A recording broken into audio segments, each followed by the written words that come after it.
Saludos y muchas gracias por permitirnos llegar a sus hogares a través de su programa Verdades al Aire. Hoy tendremos una entrevista con Joseph Abreu, quien es el coordinador general de Participación Ciudadana, una entidad que fiscaliza, que está siempre pendiente de las actuaciones de los gobiernos y de cosas que tienen que ver con la sociedad en general.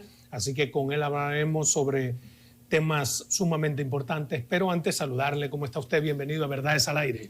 Mucho gusto, muchas gracias por la invitación, Adolfo. Y estamos aquí dispuestos a responder todas las inquietudes y a presentar otras. Muy bien, gracias. Joseph, quisiera comenzar preguntándole cómo ven ustedes, cómo evalúan la forma en que el gobierno está respondiendo a las secuelas de Fiona. Vemos una movilización importante de recursos y de instituciones y lo que se dispone en el decreto y el mismo presidente haciendo presencia. Vemos que hay una disposición que la ciudadanía está valorando. A nosotros lo que nos preocupó mucho fueron las acciones previas a la pandemia, donde según los comentarios que recibimos de los observadores que nosotros tenemos en las diferentes regiones, no hubo una presencia de instituciones del gobierno que pudieran canalizar las necesidades de la población al momento previo y al momento de la pandemia. No había dónde acudir o a quién llamar y obviamente pareciera pero que todo el país conocía lo que dice el COE, lo que dice el Centro claro, Nacional. ¿Por qué tenía que estar previo ahí? De información, bueno, porque hay personas que deben ser movilizadas porque ya están en zonas vulnerables que se sabe que va a pasar una tormenta y tienen que ir a centros donde debe estar actualizado. En todos esos lugares, estuvieron los ayuntamientos. Según las informaciones que tenemos de diferentes sectores de Higüey y el Ceibo, parece que no fue así. Eso es según lo que le informan, pero según ustedes no están para llevarse de un simple informe. Bueno, es lo que nos informan las personas que tenemos en el territorio vinculadas a la institución. Ok, mire, el gobierno pretende declarar zona de emergencia, la zona de desastre. Eso implica que cuando se declara de emergencia se pueden comprar y utilizar algunos recursos del Estado de manera rápida, lo cual no implica que sea fuera de las normas correctas. ¿Ustedes están de acuerdo con que se pueda declarar para que el gobierno pueda agilizar lo que tiene que hacer? Se puede declarar y se declaró. Ya se emitió un decreto que declaraba los procesos de emergencia de compras y contrataciones que, como usted bien indica, van destinados a flexibilizar los plazos y los procesos en la contratación de bienes y servicios necesarios para atender las necesidades de las poblaciones afectadas. Y eso es correctísimo y es razonable en el marco de lo que dispone la misma ley de compras y contrataciones. Y en términos de transparencia, ¿cómo ustedes ven ese paso tomado? No, el procedimiento para los casos de excepción lo dispone el reglamento de la ley de compras y contrataciones y que luego que esté concluido estos procesos, que deben siempre, aunque los plazos sean más flexibles, deben guardar los pasos de la ley de compras y contrataciones, el pliego de condiciones, la verificación de los proveedores que estén registrados, debidamente registrados y formalizados, que no estén dentro de las condiciones de prohibición a ser proveedores del Estado. Todo eso se verifica y obviamente tienen que guardar los principios de la ley de compras y contrataciones, como es el caso de la publicidad. Esto debe ser publicado en medios de nacionales, aunque por un plazo menor al que se estipula en un procedimiento ordinario. Y igualmente deben mantener los principios de transparencia. Y la misma ley dispone para estos casos, y también lo establece el decreto emitido por el Poder Ejecutivo, de que debe rendirse un informe concluido el proceso, no más tardar de 15 días, transparentando todo cuáles fueron los procedimientos que se aplicaron en el marco de ese decreto o de ese procedimiento de excepción. O sea, del 1 al 10, ¿qué valor ustedes le dan a la transparencia, a la forma en que el gobierno está manejando? Yo le daría un 7 porque a veces no es muy celera, la información no se actualiza con tanta regularidad. Entonces a veces tenemos instituciones que tienen varios meses de atraso en materia de publicación de información en sentido general. ¿Y en la lucha contra la corrupción, qué puntuación le dan? La lucha contra la corrupción que la dirige el Ministerio Público, nosotros... Bueno, me refiero desde el gobierno, cómo se está... La prevención. La prevención y la no corrupción, o la sí corrupción, a decir de ustedes que... Hay muchos retos y muchas oportunidades. Tenemos que entender que en el 2020 no votamos por adherirnos a Suiza ni a Suecia, sino que tenemos un partido que es parte de la estructura ordinaria, la estructura tradicional de los partidos políticos, y obviamente habrá casos y habrá personas que tienen compromiso que lo intentarán. Lo que sí vemos es ahora, de cara al que dirige el Poder Ejecutivo, un compromiso o acciones comprometidas con la transparencia. Pero eso no implica que no habrá casos importantes, y nosotros nos mantenemos vigilantes por eso. Y desde el Ministerio Público, porque ha habido un bombardeo más mediático que otra cosa en torno a las improntas que está realizando el Ministerio Público, un tanto pretendiendo descalificar. Sí, eso nos llamó mucho a preocupación, primeramente porque nosotros hemos apoyado constantemente esta designación o esta gestión del Ministerio Público dirigida por la magistrada Miriam Germán y por Jenny Berenice como procuradora, como directora de persecución, y el magistrado Wilson Camacho. Y efectivamente nosotros les hemos apoyado constantemente esta gestión y hemos valorado las acciones que ellos han instrumentado, los casos que ellos han presentado, como es el caso de Antipulpo, el caso de Medusa, o el caso Coral 5G. O sea, nosotros hemos valorado esta instrumentación de los expedientes porque se ha visto más con mayor nivel de fortaleza respecto a cómo se estructuraban estos expedientes antes, y hemos depositado la confianza en que estos no tendrán la suerte. Usted dice que mayor fortaleza en la estructuración de los expedientes. Correcto. ¿De dónde le sale a usted ese criterio? Bueno, nosotros analizamos, por ejemplo, en el caso de Antipulpo, que fue un expediente de más de 3,000 y pico de páginas, donde se pueden ver la cantidad de pruebas aportadas. Nosotros hicimos un resumen para llevarlo a 63 páginas. ¿Y a usted le parece que esas pruebas son contundentes? Nos parece que son pruebas suficientes para lograr los objetivos. También hay que entender que aquí no tenemos acumulación de condena todavía. Por lo tanto, por más pruebas que se presenten sobre un caso, probablemente no todas vayan a ser utilizadas finalmente. Y de alguna forma eso implica que a partir de lo que usted dice, ustedes esperan condenas. Esperamos condenas de los casos que se estructuraron o que se instrumentaron durante esta gestión actual de la Procuraduría. ¿Usted cree que están bien estructurados como para que haya condena? Están bien estructurados para que haya condena, aunque nos preocupa, porque sabemos que el sistema de justicia depende de muchos factores, y uno de esos factores es la justicia misma, el Poder Judicial y los tribunales, y sabemos que todavía hay retos importantes en materia de judicial, y por eso hicimos un comunicado llamando a que los jueces... ¿Qué específicamente les preocupa? Y ese reto en materia judicial, ¿a qué usted se refiere? Que nos preocupa que haya jueces, porque lo vimos en los casos, aunque fueron instrumentados en una gestión cuyo procurador hoy está siendo judicializado justamente por no hacer su trabajo o por actuar deliberadamente en beneficio de proteger estructura corrupta. Hemos visto que los jueces son muy complacientes, muy llevaderos a facilitar o a flexibilizar o a apoyar o a orientar su decisión a la parte en contra de la acusación que presenta el Ministerio Público. Y eso nos preocupa. ¿Los jueces? ¿Cuáles jueces específicos? Los jueces del poder.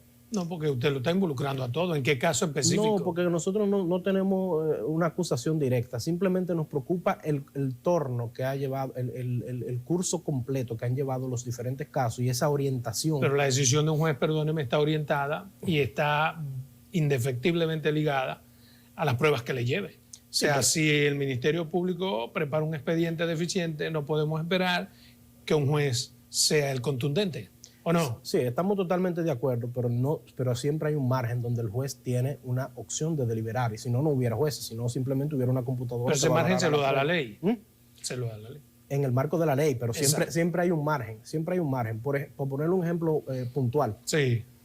En este caso reciente que hubo con el ex almirante Comprex, hay una valoración que se hace de si la acción fue inmediatamente después. Ese concepto de inmediato lo valora el juez, si fue inmediato o no fue inmediato. Es un margen que tiene el juez ya como titular. Y así hay muchísimos elementos donde se le presenta una prueba a un juez y hay un margen donde el juez tiene que decidir. Y el juez puede orientarse en favor de la duda razonable o en favor de la calidad de la prueba aportada y reunir todos los elementos. Hay un margen. Y no lo han hecho los jueces. Hemos visto una orientación a favorecer en los últimos casos que se han jugado, que sabemos que fueron instrumentados con ciertas debilidades. Lo que no queremos es que en estos casos, que sí entendemos que están bien instrumentalizados, no vaya a ocurrir. Es una advertencia de que no vaya a ocurrir. O sea, una advertencia a los jueces. Una advertencia no en el sentido de amenaza, sino una advertencia. Una advertencia en el sentido de que presten atención a que las cosas sean jugadas de manera objetiva. Y si resulta que lo que lleva el Ministerio Público no está conforme con, lo que tiene que hacer un juez, que es el imparcial. Deberán sustentarlo debidamente en una motivación que hagan de la Que eso es lo que se hace siempre. Mire, hablando de eso, se venció el plazo para algunos fiscales, procuradores fiscales. Sin embargo, no existe, por lo menos, la voluntad de que se vaya a concurso para responder a los que corresponden. ¿Cuál es su valoración? ¿Usted cree que debe irse a concurso inmediatamente o debe dejarse ese concurso para después? Dado que hay gente que va a concurso que también está ahí, como por ejemplo Camacho. La posición de Camacho debió ser dada mediante concurso, pero se le puso ahí de forma interina. Tiene que ir a un concurso, pero quitarlo ahora significa que muchos de esos expedientes que él lleva a la tutela también se puedan caer. ¿Cuál es su valoración? ¿Qué usted cree que se puede hacer? Bueno, el sistema de justicia no puede depender de personas. Lo que debe es suscribirse a lo que dicta la ley del Ministerio Público. Si lo que manda es llamar a concurso, pues debe llamarse a concurso y deben obviamente elegirse perfiles adecuados que cumplan con los requisitos, que no estén comprometidos con intereses y eventualmente seguirán el trabajo de Camacho. Eso es nuestra posición. O sea que debemos ir a concurso. Debemos cumplir la ley, debemos establecer el procedimiento que dispone la ley. Muy bien, mire, me gustaría su valoración. Ha habido en los últimos días algunos ruidos, escarceos en torno a la Cámara de Cuentas. Con Josep Abreu, quien es el coordinador general de Participación Ciudadana, quien ha dado su valoración, él entiende que los jueces tienen que jugar bien claro su papel en estos casos de corrupción. Yo entiendo que el juez es una parte imparcial cuyo fundamento viene dado en las pruebas que le lleva el Ministerio Público. Pero dice Josep que hay un espacio, un margen con el que se puede jugar. Donde la deliberación del juez influye, su capacidad, o sea, su juicio influye en un margen. Lo único que ahora se suscribe a un marco que dictan las pruebas, pero obviamente hay un margen donde el juez hace una valoración. O sea, que tú quieres decir que hay algo que existe todavía, que antes ya no existía, que es la íntima convicción. Porque el juez no puede hablar sobre lo que él suponga, sino sobre lo que el margen está estipulado en la ley. Claro, y en las pruebas que se le aportan. Exacto. Ahora, esa valoración, porque si no, no necesitáramos un juez, lo decidiera una computadora, tal vez con inteligencia artificial, y quitamos los jueces. Pero obviamente se necesita un juez porque hay una persona que tiene que hacer una valoración. Esa valoración la hace en un sentido, en el marco de esa prueba, la puede hacer en un sentido u otro, porque hay cosas que se pueden... En el marco de las pruebas. En el marco de la prueba. O sea que lo que el juez diga, veredicte, está supeditado en las pruebas que se le lleven. Claro, claro. Entonces lo que tenemos que abogar es porque las pruebas sean contundentes, más allá de cualquier duda razonable. De que lo que se le lleve al juez sea tan eficiente que el juez no tenga de otra que hacer lo que uno espera. Esa es la parte fundamental y por eso el Ministerio Público tiene una primacía, una principalía en los casos de corrupción y en la instrumentalización. ¿Está cumpliendo el Ministerio Público? ¿Usted cree que es contundente lo que está llevando? Yo creo que es contundente, aunque yo también creo que tiene sus limitaciones y que obviamente hay estructuras con las que ellos trabajan que necesariamente tienen años y fueron estructuradas, valga la redundancia, en gestiones anteriores. ¿Cómo así? Explíqueme. Bueno, hay fiscales que actualmente, como vencen al gobierno, vencen el plazo, que fueron ahí llevados en un concurso denunciado y claramente amañado. Denunciado por esta dirección de persecución, que hicieron un mediatour con abogados inclusive denunciando el concurso, y fueron electos bajo ese concurso amañado. Por lo tanto, se entiende que tienen un compromiso con las personas que lo llevaron ahí, a pesar de no tener tal vez la... O sea, que el Ministerio Público está minado, tiene enemigos dentro del propio Todas las instituciones están minadas con personas que tienen compromiso con estructuras de corrupción de la pasada gestión. Y así lo vemos en la Cámara de Cuentas, lo vemos en la Procuraduría, inclusive en el mismo gobierno. Entrando a la Cámara de Cuentas, ¿por qué usted dice que está minada con personas de la pasada gestión la Cámara de Cuentas? Porque una cosa, minado tiene una connotación, ¿eh? Minado es gente para hacer daño. Porque si es en términos normales, un ciudadano puede estar ahí por encima de cualquier periodo de gestión. Bueno, ¿por qué está minada? Hay denuncias de actuales magistrados de que ahí hay personas que están protegidas por carrera administrativa que responden a intereses de la pasada gestión. Entonces a eso nos referimos con que está minado. Y obviamente lo vemos en ese interés que muchas veces suscita y que si no es por la presión que hacen los los Pero miembros ¿cómo del que Pleno. responde? Lo que yo quiero dejar claro es el término responde a la pasada gestión. Porque yo pude haber sido nombrado en la pasada gestión como profesional, técnico, ético, moral, con las expertices. Y no significa que respondo, sino que fui nombrado allí porque tengo las cualidades. Ok. Si yo tengo una auditoría y yo como profesional hago una valoración objetiva y te digo, mira, eso no puede salir así porque el alcance, el plan de auditoría se definió con un alcance limitado y no recoge todas las incidencias. Eso hay que volverlo a hacer. No está pasando eso en Cámara de Cuentas. Eso pasa, sin embargo, hay personas que presionan para que eso se mantenga así. Cuando hay posibilidades dentro de lo que dispone la ley para eso hacerlo correctamente. Eso está pasando en Cámara de Cuentas. En Cámara de Cuentas. Y sobre estos ruidos, estos escarceos que hay, denuncias, incluso sometimiento, querella judicial, ¿cuál es su valoración? Sí, el contexto general, que nosotros lo vimos, porque también lo vimos en la Procuraduría General, que hubo un ataque mediático con una intención de plasmar como que había diferencias entre la procuradora y la directora de persecución, Jenny Berenice, y doña Miriam Germán. También lo vimos en la Defensoría del Pueblo y también lo vimos en la Cámara de Cuentas respecto a diferencias en aspectos técnicos y atribuciones del presidente. O sea, que eso, a ver si entiendo, esos sometimientos, esas denuncias, es para menguar las potencialidades de esos organismos del Estado. La denuncia obviamente tienen su mérito y obviamente escuchamos los audios y entendemos que las jóvenes tienen un caso, tienen una posición que se puede sustentar y que debe ser investigada sin que haya riesgo de que haya impunidad. Eso tiene que ser investigado hasta la última consecuencia. Pero también tenemos que valorar en el contexto en que ocurre todo esto y que también hay un riesgo, una probabilidad importante de que esto esté siendo instrumentalizado con fines de descalificar o no descalificar, sino de inhabilitar a una persona que es la que ha dirigido Pero hay una contradicción en lo que me dice.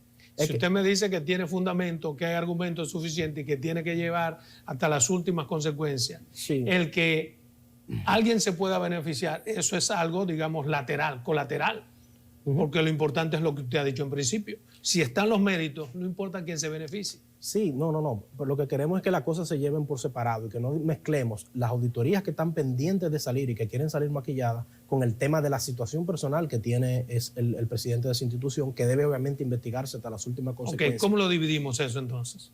Ahí es que está el reto. Ahí es que está el reto de cómo dividimos. Nosotros lo que tenemos que estar pendientes, nosotros como sociedad civil y la sociedad en general, en que esas auditorías que están ahí, que fueron denunciadas como parte de auditorías que se estructuraron de manera maquillada con la finalidad de que no mostraran lo que realmente ocurrió en materia de irregularidades, no salgan con esa condición.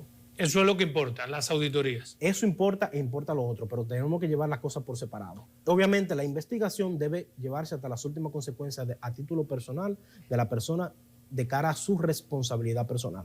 Ahora, la parte del Pleno, la responsabilidad del Pleno, que fue la que firmó en el último comunicado que hicieron público, esa responsabilidad constitucional que tiene la Cámara de Cuentas, no debe menguarse ni debe orientarse en materia de... ¿Pero quién estaría detrás de todo eso? De querer arrastrar, digamos, al Pleno de la Cámara de Cuentas a algo que es una acusación personal. Pues las acusaciones están dirigidas a una persona. Claro.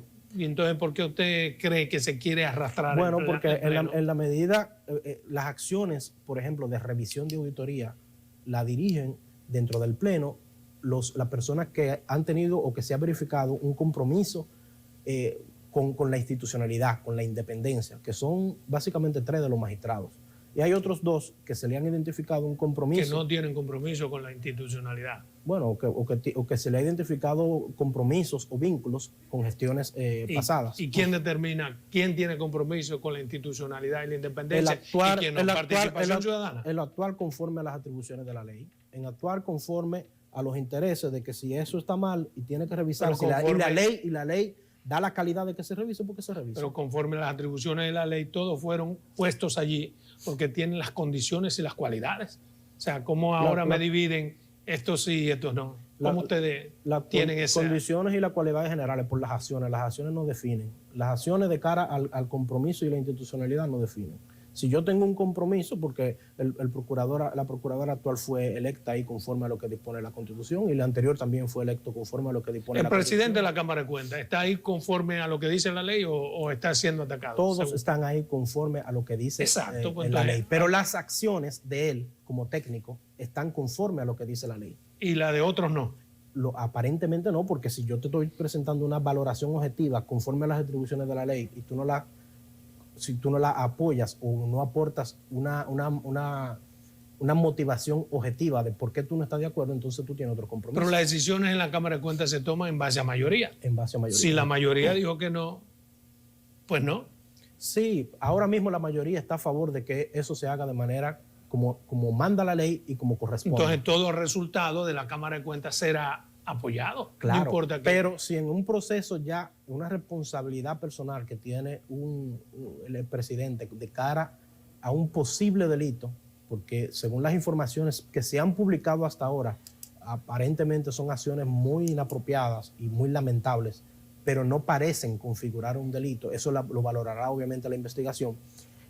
Si se deshabilita, ese equilibrio se rompe en favor de la institucionalidad. Y entonces ustedes, con Participación Ciudadana, ¿están de acuerdo con que se vaya a un juicio político al presidente de la Cámara de Cuentas, no a los demás integrantes, puesto que es un juicio a las, digamos, indelicadezas de él, por llamarlo de alguna forma, no del conjunto? Eso debe investigarse por el órgano correspondiente, que entendemos la Procuraduría, hasta las últimas consecuencias, y debe salvaguardarse la integridad de las personas denunciantes y el derecho que ellas tienen de reclamar. No, que la Procuraduría investiga en tanto en cuanto se trate de asuntos penales, pero el Congreso Nacional tiene la responsabilidad en materia administrativa. Pero en materia administrativa entendemos que una sanción hasta sacarlo de ahí puede. Pero según lo que ha expresado la comisión dirigida por este señor, el diputado Genao, sí, él ha planteado que esas atribuciones de acoso sexual no le corresponden al Congreso, le corresponden a la Procuraduría. La de acoso sexual, pero la de la valoración ética o antiética y lo que le fue llevado, ellos debieron investigarlo. ¿Usted cree que no? ¿Usted cree que la Cámara de Cuentas y el Congreso, digamos, ha actuado correcto en este caso? Nosotros no tenemos claro si tiene el alcance de conocer ese caso puntual en materia de juicio político. Ahora, si se determina que lo tiene, el Congreso debe asumir su responsabilidad también y llevar a juicio político al miembro presidente o a los miembros que tengan cualquier tipo de responsabilidad y que estén dentro del alcance que debe conocer la comisión de la Cámara de Diputados en el marco de un juicio político. Bien, vamos a salir de ese tema porque es un tanto complejo y no quisiéramos que ustedes tengan en un momento dado que asumir una posición sobre algo que luego tengan que hablar. Pero vamos a salir de ese tema de participación ciudadana, porque en un momento dado participación tendrá que asumir una posición dada y esperemos que lo asuma de la forma más transparente. Miren, presupuesto complementario todavía está en estudio. ¿Cuál es la valoración de ustedes sobre ese presupuesto complementario? Bueno, el presupuesto complementario tuvo nació con una debilidad en materia de violación a la ley con los fondos de educación, que se pretendió hacer una transferencia que no la prevé la ley. Independientemente de la ley se haya formulado con debilidades de cara a aspectos técnicos, es lo que dispone la ley. La ley dispone que no se pueden transferir fondos previamente designados a la partida de educación y eso tuvo una intención. ¿Y cuál es la posición de ustedes en torno a eso? No, la posición es que se respete la ley. Siempre nosotros nos vamos por el marco de la institucionalidad. Y el gobierno ha dicho que va a respetar la ley. Y el gobierno ha dicho que va a respetar la ley, por lo tanto entendemos que fue salvada, con esa intención que ha mostrado el gobierno, fue salvada esa situación irregular que pretendía mostrarse en ese presupuesto. Sin embargo, hay algo ahí que me gustaría su valoración. Por ejemplo, hay más de 160 escuelas que no han sido construidas porque se entregó el dinero, se ganó la licitación, se le entregó el dinero a los que ganaron, un 20%, pero no tenían ni los estudios de factibilidad, no tenían ni los terrenos, ni han devuelto el dinero. Eso representa un nudo que impide que el gobierno pueda hacer lo que tiene que hacer para hacer cenar ese déficit de aulas. ¿Cuál es la valoración de ustedes? ¿Qué se puede hacer con esos casos? Bueno, ahí hay una irregularidad que puede tener una responsabilidad penal o una responsabilidad civil. Lo que corresponde a la institución, al gobierno, es aportar esas pruebas al organismo que corresponde, en este caso la Unidad Antifraude de Contraloría, para que verifique la parte administrativa y que se hagan las gestiones del lugar, para que se lleven tanto al reclamo civil, en caso de que sea un incumplimiento de contrato que se verifique, o al reclamo penal si se entiende que... Sí, eso es lo que hay que hacer, pero Participación Ciudadana siempre estaba activa, fijaba posiciones sobre cosas, decía que... Nosotros fijamos posición constantemente sobre todas las cosas y apoyamos todas las... Sobre esto, ¿cuál es la posición fijada de ustedes? Que se investigue. Sobre esto, que se investigue. Esa es nuestra posición. ¿Usted entiende que debe ser otra? No. Yo entiendo que Participación era mucho más activa, más proactiva, y servía como de muro de contención y era un faro visor. Sí, pero ahora es como muy... que se investigue. Eso lo dice un ciudadano común. Que se investigue. Ustedes son un foro de pensamiento en donde asumen posiciones y dicen qué hacer. Sí, lo que pasa es que nosotros también somos una institución que no tenemos los recursos que pudiera tener tal vez la Contraloría, o que pudiera tener la Cámara de Cuentas, o que pudiera tener la Procuraduría para hacer una investigación y hacer una valoración objetiva de una situación. Ahora mismo nosotros lo que queremos es que esas instituciones funcionen, y eso es institucionalidad. Que esas instituciones hagan el trabajo objetivo y que determinen la responsabilidad, y que esa responsabilidad tenga una consecuencia. Mira, históricamente, como le repito, Participación Ciudadana ha fijado posiciones respecto a temas como por ejemplo la delincuencia y la criminalidad. ¿Cuál es la valoración que ustedes tienen sobre esos flagelos en estos momentos? Nosotros hemos presentado estudios de hechos recientes de la criminalidad en la juventud y la incidencia de la delincuencia. Recientemente publicados en nuestra página, podrán consultarlos dentro de los estudios y publicados. Sí, pero dígame aquí cuáles son esos. ¿Cuál es la valoración que ustedes tienen sobre la delincuencia y la criminalidad en estos momentos? La delincuencia y la criminalidad se ha mantenido exactamente igual, o afecta a la población exactamente igual como la ha afectado en tiempos anteriores. Mantenemos las mismas olas de delincuencia, tenemos las mismas acciones limitadas de, por ejemplo, acciones paliativas temporales, de sacar, ¿cómo se llama esto?, de las patrullas mixtas.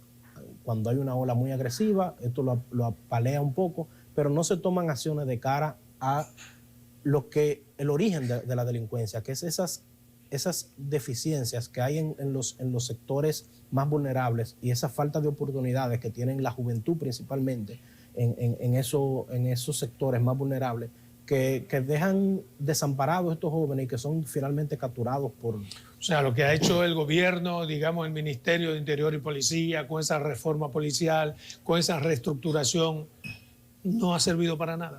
Es que eso no ha avanzado con la celeridad que nosotros entendemos que debió avanzar. Ellos han tenido o han explicado que obviamente esto tomará un tiempo, pero en lo que ocurre, en lo que transcurre ese tiempo, tenemos la situación y tenemos la necesidad de que se tomen acciones. Y las acciones que se están tomando son las mismas que se han tomado históricamente, que han tenido los mismos resultados que se han tenido. ¿Qué cosas debemos hacer diferentes? ¿Qué ustedes proponen? Invertir. Cuando se habla de priorizar en materia de seguridad, se habla de asignar recursos. Se habla de asignar personal. Se ha asignado personal. Bastantes recursos. Se ha asignado los mismos recursos que se ha asignado siempre, ni más ni menos. No se ha asignado más recursos. Ahora lo que se están haciendo es investigaciones, procesos de levantamiento, de diagnóstico, para dar cursos, preparación a los diferentes agentes. Se está haciendo levantamiento en materia de los órganos de dirección de la policía para identificar cuál es la capacidad que tienen cada uno de los miembros. Eso lo vemos positivo, pero mientras tanto, la ola de delincuencia sigue afectando a la población. Eso lo vemos a diario en las informaciones que nos llegan y en las estadísticas que nos llevan de los atracos, de los crímenes, robos y demás que ocurren constantemente a la ciudadanía. ¿A ustedes les importa, por ejemplo, lo que está pasando en el país respecto a Haití? O sea, ante la situación convulsa que se presenta en Haití, ¿cuál es la posición de Participación Ciudadana? ¿Qué debemos hacer? La posición de Participación Ciudadana, de cara al llamado que se hace a la comunidad internacional por parte del Estado Dominicano, nosotros la suscribimos. La comunidad internacional debe abordar, debe intervenir, debe. Y si no lo hace, ¿qué pasa? Bueno, si no lo hace, vamos a tener una situación compleja. Porque entonces no debemos nosotros hacer lo que nos corresponde hacer independientemente de que llegue la comunidad internacional? Es que nosotros tenemos recursos limitados para accionar de cara a la situación de Haití. Lo más que nosotros podemos hacer y que debe hacerse es controlar un poco la migración irregular en la frontera. Eso es lo más que nosotros podemos hacer. Pero de cara a la situación fundamental de Haití, lo que genera esa migración irregular, ¿qué nosotros podemos hacer? Nosotros con recursos limitados, ¿qué podemos hacer? Si me pregunta a mí, yo digo, si tenemos 56,000 guardias, la 3/4 parte debería estar en la frontera. Claro, pero eso es para controlar la migración irregular. Exactamente, pero eso es lo que nos preocupa a nosotros, la migración irregular. Pero es que hay una invasión pacífica programada en territorio dominicano. Entonces, ¿cómo se combate una invasión pacífica programada? Es que cada quien en su territorio. Por más guardias que se pongan ahí, esos guardias, por más guardias que usted ponga ahí, o esos guardias con compromiso y con debilidades. ¿Cómo así? Explique eso. Bueno, todos sabemos lo que ocurre en la frontera en materia de tráfico, casi en toda la frontera del mundo, pero en esta en particular, en materia de tráfico de personas. Y obviamente, por más capacidad que nosotros coloquemos en la frontera, nosotros no vamos a tener capacidad de sellar la frontera completa. Eso no es posible. Aquí el problema original es la situación de crisis que vive el pueblo haitiano, que lo obliga a migrar. Y esa es la situación que debe resolverse y es la que República Dominicana no puede resolver. Y por eso hace un llamado a que sean intervenidos en materia, ese país, ese Estado, se ha intervenido en materia de solucionar esos problemas estructurales. Y hasta que eso no ocurra, nosotros podemos hacer muchísimas cosas en materia de frontera que no van a ser suficientes. Mire, hay un déficit de aulas.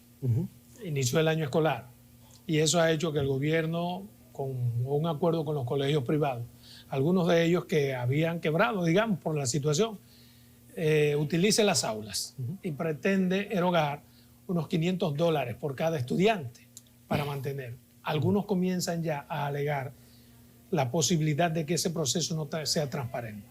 Me extraña que participación no fui de posición en ese.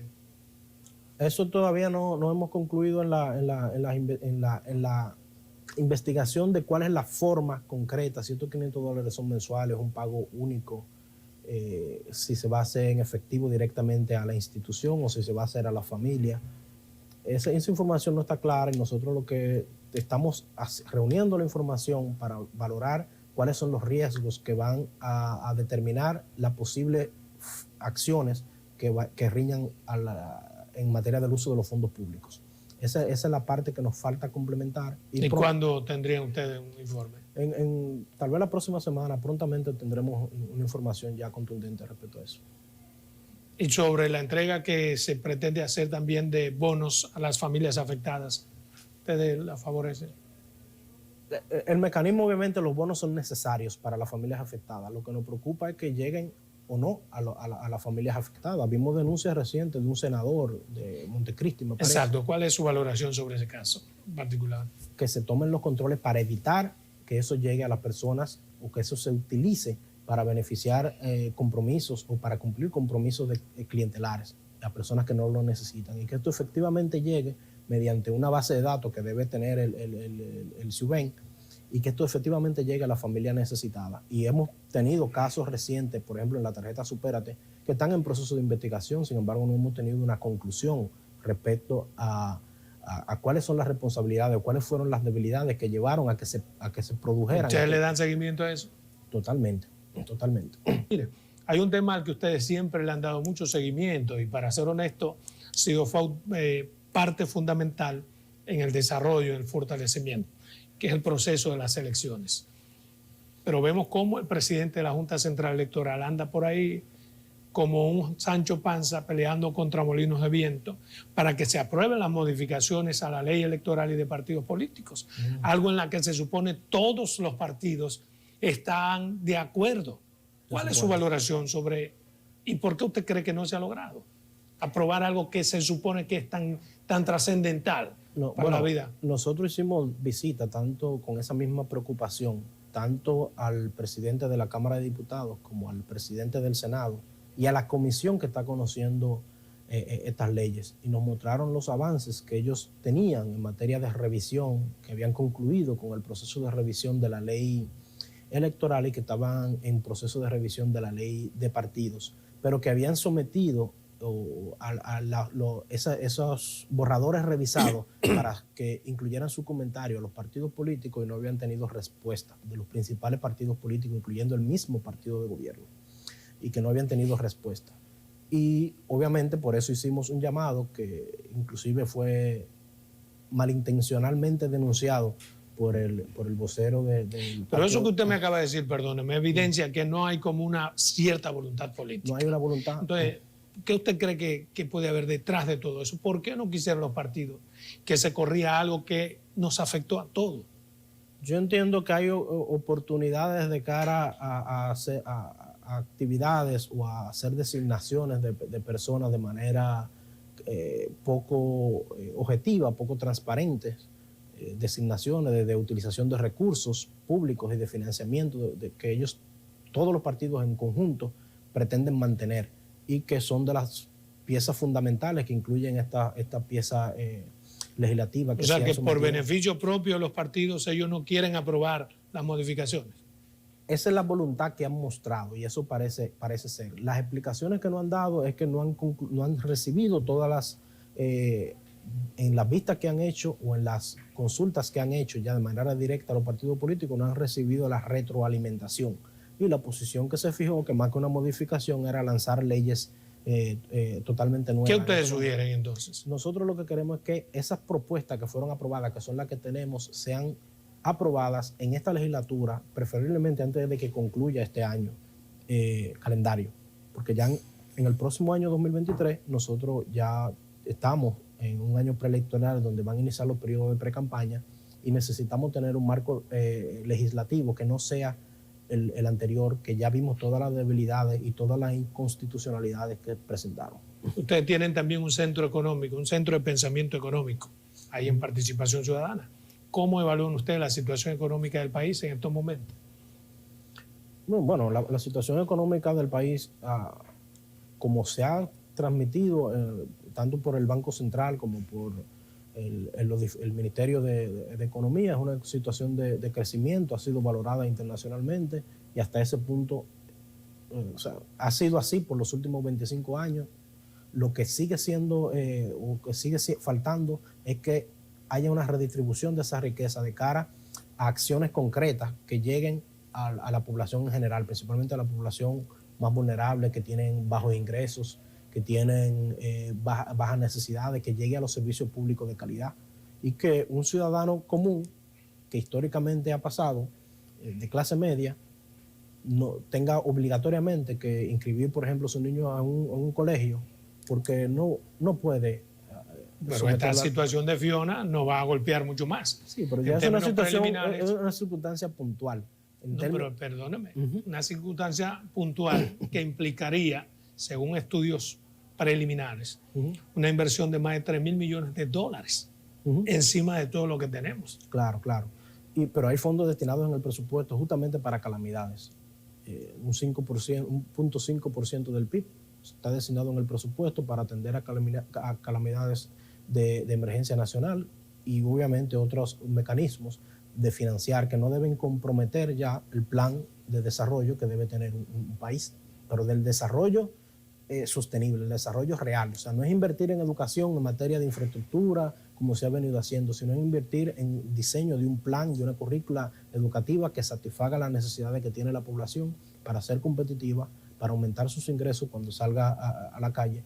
Ese es el objetivo, ese debe ser la parte fundamental, la parte sustantiva. ¿Qué hará entonces, finalmente, una última pregunta, qué hará Participación Ciudadana para contrarrestar esa embestida mediática de que dice usted hay en contra de la Procuraduría para que los casos tengan que fluir conforme manda la ley? Mantenernos vigilantes y fijar posición. Eso es lo que nosotros hacemos de cara a estos casos, llamar la atención a la ciudadanía en general para que se mantenga en conocimiento, para que se mantenga enterada de qué es lo que realmente está ocurriendo cuando ocurren estos actos mediáticos, cuando ocurren estas situaciones mediáticas. Y así lo hicimos cuando ocurrió con la Procuraduría General, que se planteó una desinformación de cara a un supuesto conflicto y nosotros fijamos en una rueda de prensa Nosotros fijamos... ¿Y van a fijar ahora sobre la Cámara de Cuentas? Cuando te concluya la valoración, aquí hay temas que tienen méritos en ambas partes, tanto la denuncia de la denunciante en la parte personal y la responsabilidad personal que tiene el presidente, y la otra situación que ya es institucional, que es la que nosotros queremos salvaguardar en todo esto, sin desmeritar, obviamente, la parte de la denuncia personal que tiene el presidente, que debe atender y que debe investigarse hasta las últimas consecuencias. Bueno, para mí ha sido un inmenso placer tenerlo aquí en Participación Ciudadana. Digo, en verdad es al aire. En verdad es al aire. Espero que pueda venir próximamente cuando ya tengan posiciones sobre temas que el país necesite saber. Encantado, hermano. Siempre a lo mismo.